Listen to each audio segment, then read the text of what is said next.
The 32-year-old former world champion died after allegedly being run over by her husband, Rohan Dennis, near their Medindi home on Saturday. I don't think I have cried so hard and so loud for so long in all my life. It's probably the most shocking news I've ever received. I got nightmares in my head, I fear. Thoughts build up until I can't hear. My mind fills up into a creature, and it haunts me somewhere much deeper. I got nightmares in my head, I fear. The thoughts build up until... Hello and welcome to True Crime Rocket Science, the most authentic voice in true crime. Well, tragic news, shocking news. At around 8 p.m. on a Saturday, that was December 30th, when Rohan Dennis left their $2.45 million home in Avenel Gardens in Medindi, Adelaide, his young 32-year-old wife Melissa allegedly jumped onto the bonnet of the $70,000 Volkswagen Amarok Highline, grabbed at the door handle before the vehicle drove off, and she fell to the ground. It's also alleged that Hoskins may have been dragged along by the vehicle, with the whole incident captured on a neighbour's security cameras. Then a pair of teenagers in the neighbourhood tried to give first aid to Hoskins before paramedics arrived. She was then taken to the Royal Adelaide Hospital, where Melissa Hoskins later died. She was 32 years old. 33-year-old Dennis, meanwhile, has been charged with causing death by dangerous driving, driving without due care, and endangering life, and was released on bail. Is supposed to appear in the Adelaide Magistrates Court again in March. So what really happened here? Just how serious is this? Is it a crime? Is it an accident? What sort of punishment, if any, is this really celebrated Australian cyclist, Rohan Dennis, what is he likely to face? And also, what happened here? Just days earlier, the couple shared a family photo in front of a Christmas tree. Everything seemed to be fine.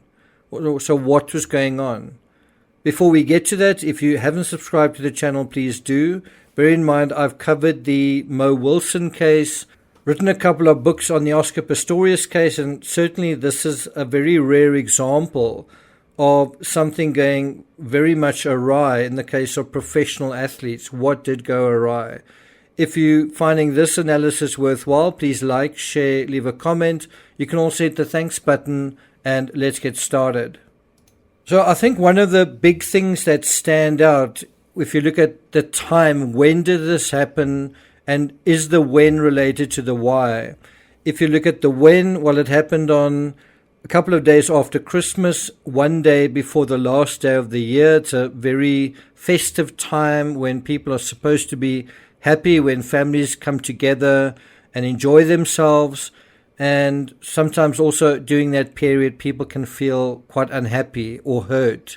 The other thing is, at this time, according to friends, Hoskins and Dennis were preparing for the next stage of their lives, and that can always be associated with stress, uncertainty, different levels of commitment perhaps, feelings of insecurity, and so on. Stress as well. Rohan Dennis had actually just retired from his illustrious professional career, and what impact did that have on him emotionally, psychologically? From the moment she started dating Rohan, she committed 100% to all of the troubles and difficulties that he went through in his career. 7 News understands that one version of events may be that there was an argument and she was trying to stop the car by climbing onto the bonnet before she was hit and killed.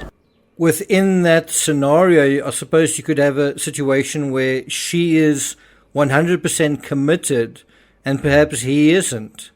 And one doesn't know exactly to what, whether it's to the vineyard, to something that they wanted to do the following year. You often decide what to commit to at the end of a particular year, and that's when this incident occurred. The other thing that I noticed looking at the social media is just how often alcohol is present in photos.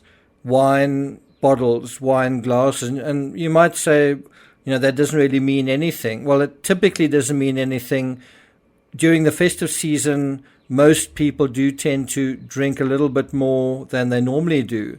And so the question is, was that a factor in this story? The fact that they were considering investing in a vineyard in Adelaide Hills shows that their interest in that sort of thing wasn't average, certainly above average. And I did find a Instagram where it looks like they had actually purchased some kind of vineyard, that something was kind of on the go already. But something like that, a vineyard, is something that requires substantial commitment, financial, emotional, etc., at a time when you've already got a young family, and that requires a financial and emotional commitment as well. Perhaps one of them wasn't as invested in this move in terms of the vineyard as the other. Also, being home and essentially retired at age 33, think about it. That meant Rohan Dennis was having to play the role of stay-at-home dad as opposed to that sort of superhero figure. You can imagine that it would be something of a come down from the freedom of the open road and the highs and the hubris of racing on a world stage. In legal terms, the critical factor here is intent.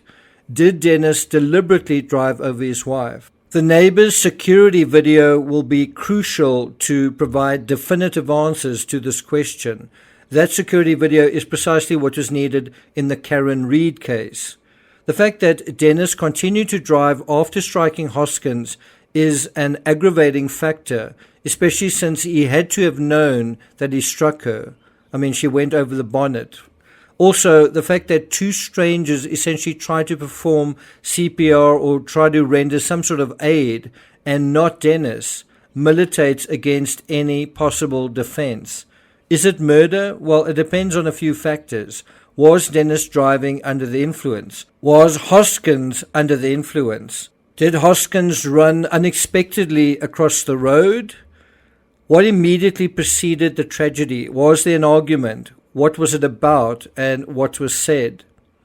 Currently, Dennis has been charged with causing death by dangerous driving, driving without due care and endangering life. Kind of strange words for reckless driving.